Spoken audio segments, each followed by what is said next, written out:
The first sign was the scent, not her perfume, but the ghost of another man's cologne clinging to her scarf, something sharp and woody, foreign to our home. I dismissed it. A colleague's office, a crowded elevator. My mind, ever the faithful dog, fetched reasonable explanations and laid them at my feet. But the signs kept coming, a quiet drip that eventually wears through stone. The phone, once left carelessly on the coffee table, now went with her to the bathroom. Her texts, once a source of shared smiles as she'd read me a funny meme from her sister, were now angled sharply away, her thumb flying with a furtive urgency. The late nights at work, once a rarity, became a staple of her weekly calendar. Another budget meeting, she'd sigh, her kiss landing on my cheek like a dry leaf, absent of any warmth. A distance grew, a cold front settling in the space between our pillows. My jokes, which used to make her snort laugh, now earned a polite, distant smile. My touch, which used to make her lean in, was now met with a subtle stiffening, a minute shift away. I felt myself shrinking in my own home, becoming a ghost in the life we'd built. The truth isn't a lightning bolt. It's a slow, chilling dawn. I stopped asking questions. I just watched. I saw it finally on a Tuesday. Her phone buzzed on the kitchen counter while she was getting wine from the fridge. The screen lit up. A single name, Tristan. And below it, the preview of the message. Can't wait to see you later. This mundane little man still doesn't suspect a thing. The air left my lungs. The world telescoped down to that cruel, glowing rectangle. Mundane little man. I heard the fridge door close. She came back, humming, and saw me staring. Her face went pale. She snatched the phone, her eyes wide with a guilty panic that was all the confirmation I needed. The betrayal was a physical blow, a white-hot knife twisting in my gut. My wife, the woman I'd shared a bed with for 8 years. But strangely, through the searing pain of her infidelity, one cold, hard shard of that message lodged itself deeper into my soul than any other. Mundane little man. He wasn't just stealing my wife. He was mocking my life. My ordinary, honest job that paid for the roof over her head, the wine in her glass. He found me small, useless. In that moment, the heartbreak didn't vanish, but it was eclipsed. A colder, darker emotion shouldered its way to the forefront. It wasn't just pain anymore. It was humiliation. And it was fuel. The humiliation was a slow, deep burn, hotter and more corrosive than the sharp initial stab of her betrayal. Her infidelity was a wound to the heart, a personal failure. But his words, mundane little man, were a public execution of my character. They echoed in the silent spaces of our home, in the hollow of her absence as she spent yet another evening working late. I replayed our recent history with this new, terrible soundtrack. The way her eyes would glaze over when I talked about my day. The faint, condescending smile she'd wear at dinner parties when someone asked what I did. "Oh, Ben is in asset management," she'd say, making a respectable career sound like a euphemism for filing paperwork. I'd always brushed it off as her quirky, ambitious nature. Now I saw it for what was: contempt. She had looked down on me long before Tristan ever put words to it. He was just the echo of her own silent dismissal. I didn't confront her. What would be the point? Tears, lies, perhaps a half-hearted apology forged in the embarrassment of being caught. It would be a messy, emotional spectacle that would change nothing. She had chosen him. She had allowed him to see me as small. That truth was a bell that could not be unrung. Quietly, a cold, hard resolve began to form in the ashes of my old self. I would not be the cuckolded husband who slinks away, tail between his legs, while they laughed at me. I would not give them the satisfaction. If they thought I was small and useless, I would show them just how consequential a mundane man could be. The fire of my rage needed a target. It found one in Tristan. I would strike back, not with a shouting match or a pathetic plea, but in a language men like him understood perfectly: power, money, and utter humiliation. I began to dig. The name Tristan from her phone was my only clue.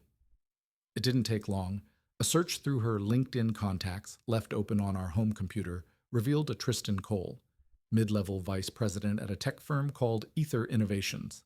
His profile picture was a masterpiece of smugness: perfectly tousled hair, a sharp suit, a smirk that promised he was the smartest person in any room.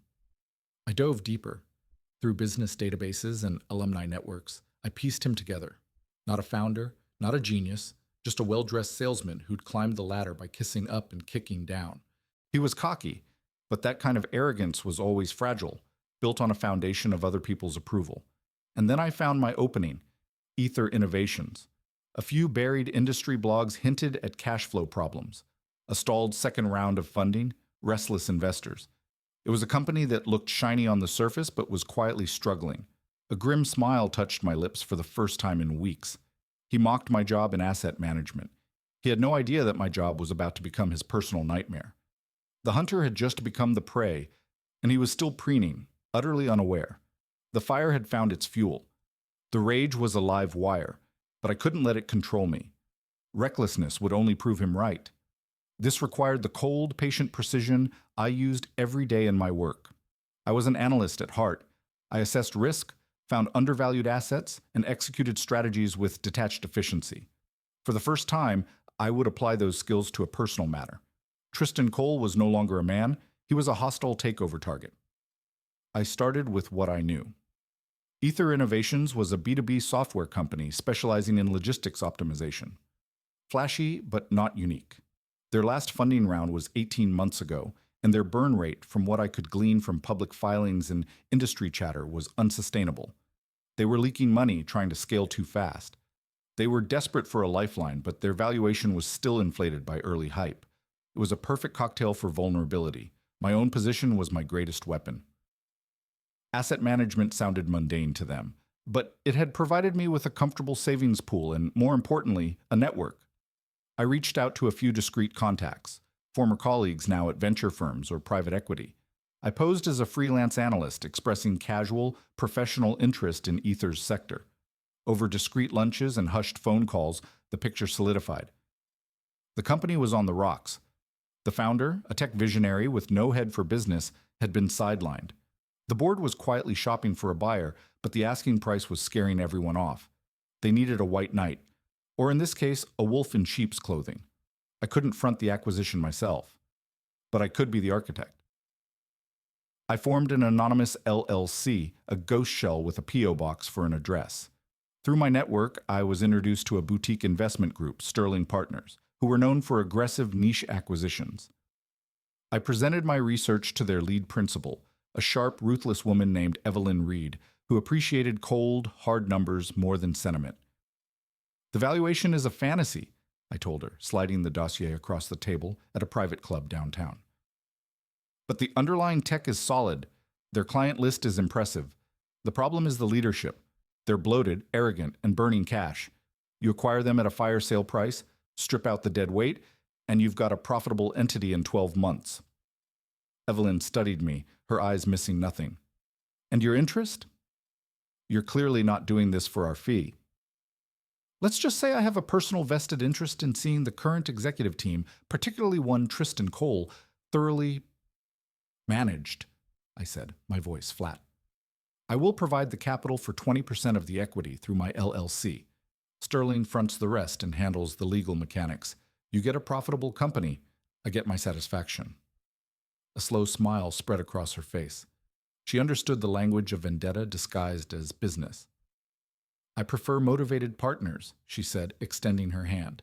Let's make an offer they can't refuse. The following weeks were a blur of clandestine activity. I worked after hours from my home office after Sarah had left for one of her yoga classes. Spreadsheets, financial models, and legal documents became my nightly ritual. The ghost of Tristan's laughter was my caffeine, the memory of Sarah's condescension, my fuel. Every number crunched, every clause negotiated, was a brick I was silently laying on the path to his ruin. I was a ghost in the machine, a silent specter pulling strings in the dark. Sterling Partners made the lowball offer. As predicted, Ether's panicked board, seeing no other options, entered exclusive negotiations. I monitored it all, my identity hidden behind layers of corporate paperwork. Tristan, according to the updates Evelyn filtered to me, was oblivious, still strutting through the halls, boasting about the company's bright future, still mocking the mundane little man he'd cuckolded.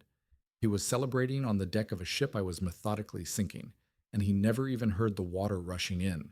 The plan was no longer just a shape. It was a monolith, and it was casting a shadow directly over his birthday. I had the date circled on my calendar, a day for celebration, a a day for termination. The negotiation was a silent war fought in glass-walled conference rooms I never set foot in.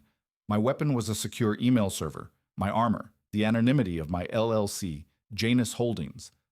Evelyn Reed was my general on the ground, and she was magnificent. She relished the fight, her reports to me crisp and laced with a dark amusement. Meeting today with Etherboard, their posturing. CEO spent 20 minutes talking about their disruptive potential. I countered with their Q3 cash flow statement. The silence was delicious. I'd read these updates in my home office, the glow of the screen the only light, the house silent and empty around me. Sarah was out more often than not, our interactions reduced to terse notes about bills and averted glances. The charade was a thin veil. We were just waiting for the inevitable collapse. But my collapse would come after his. The lawyers descended, a plague of bespoke suits and legal pads. Due diligence was a brutal autopsy. Evelyn and her team eviscerated Ether's inflated valuation, exposing the soft rot beneath the glossy surface. Every overpaid executive, every failed marketing initiative, every shaky client contract was laid bare. With each revelation, our offer, which started as a lowball, began to look more and more like a mercy killing. The board squirmed. They tried to rally, to find another buyer, but the market had spoken. Ether was damaged goods. The whispers had grown too loud. Their desperation was a tangible thing, a scent Evelyn could smell. She tightened the screws. "They're breaking," her email read one Tuesday night. "The lead independent director just called me. They'll accept our final offer, but they want assurances about the staff.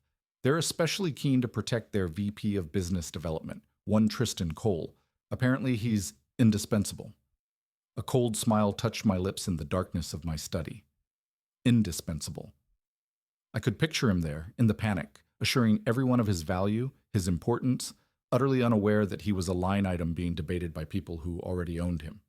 "Tell them," I typed back, my fingers striking the keys with finality, "that Janus Holdings makes no guarantees for any individual. Our interest is in the structural integrity of the company, not its decorative elements."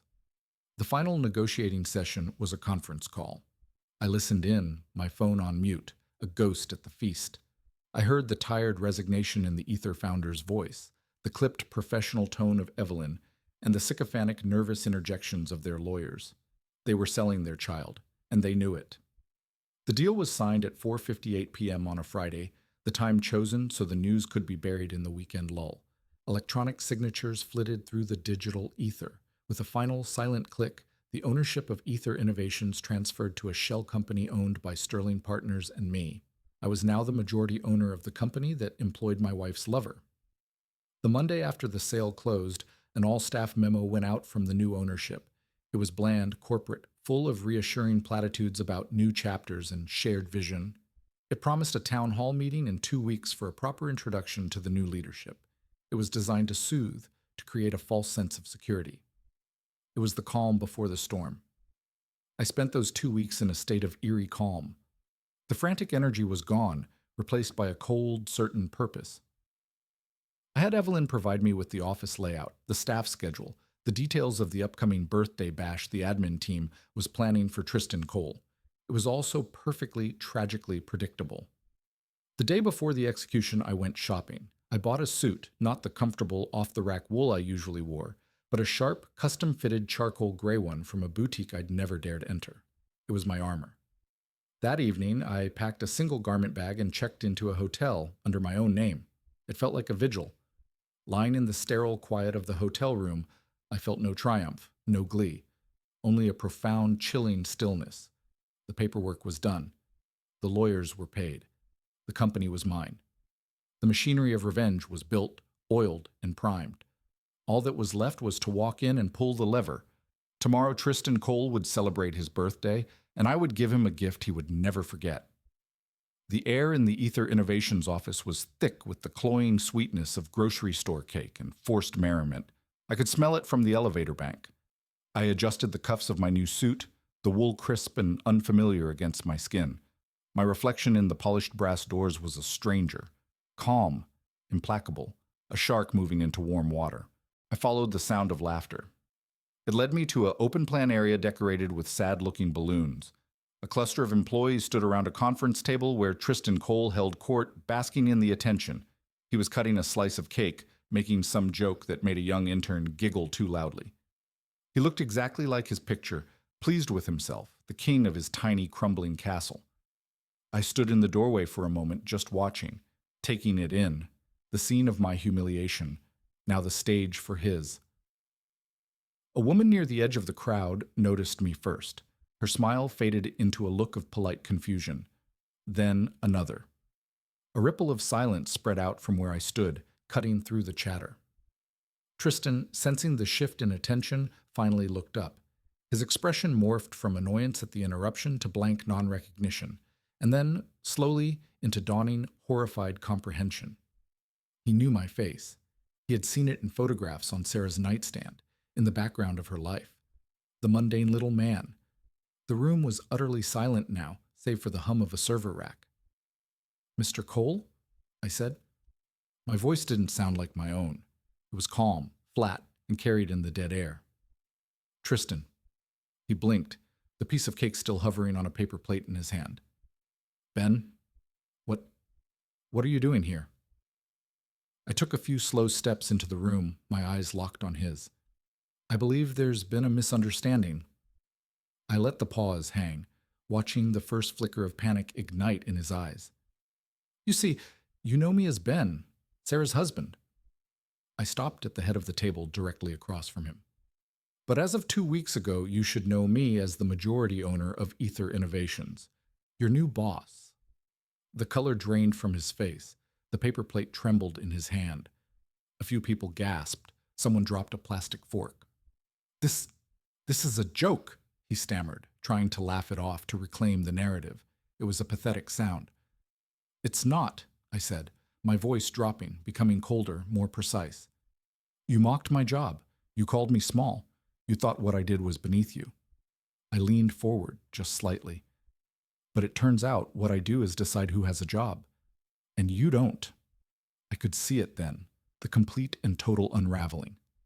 The arrogance crumbled, revealing the raw, terrified man beneath. His career, his status, his entire identity evaporating before him in a room full of his subordinates. "You're fired," I said, the words clean and final. "Effective immediately. Security will escort you out.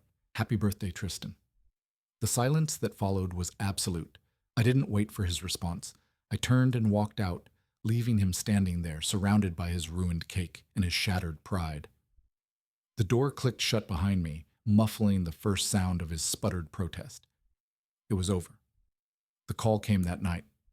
Not to my phone, I'd blocked her number weeks ago, but to the hotel room. She must have called the front desk, desperate. Her voice was a raw, static-filled wire, a hysterical mess of tears and accusation. "Ben, my God, Ben, what did you do?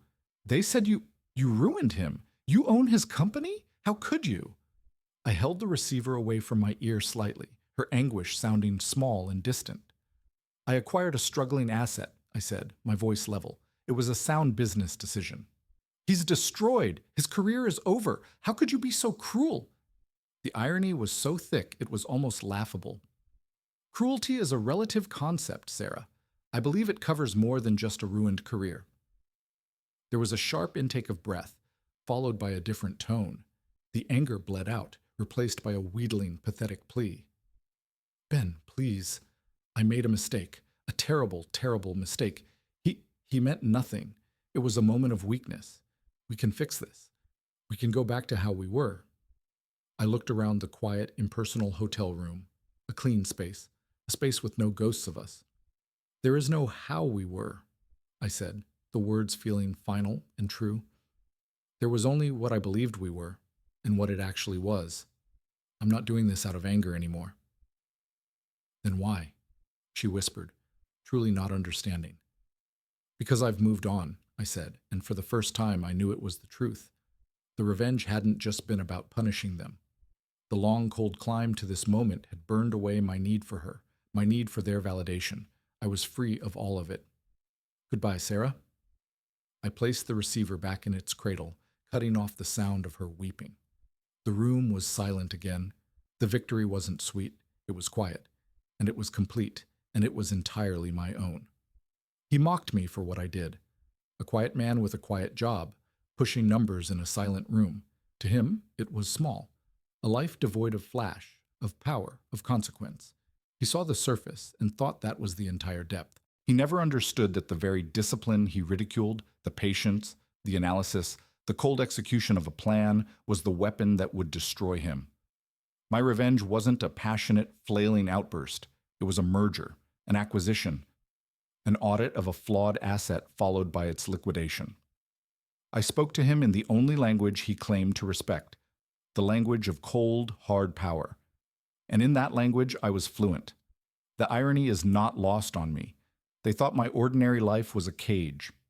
She looked at our marriage and saw mundanity. He looked at my career and saw a man he could overlook.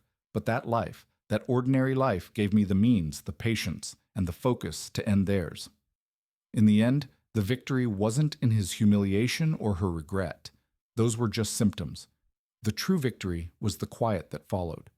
The silence in this new apartment is not empty. It is clean. It is mine. The fire of betrayal burned away the person I was, the person who needed their approval, who believed in their facade. What's left is something harder, quieter, and entirely self-possessed. He thought my job was small, but it built the foundation for this. She thought I was mundane, but it was that very quality, the ability to be steady, to be patient, to work in the shadows, that made this possible. They mistook stillness for weakness, silence for emptiness. They were wrong. And in the quiet triumph of my own life, lived entirely on my own terms now, that is enough.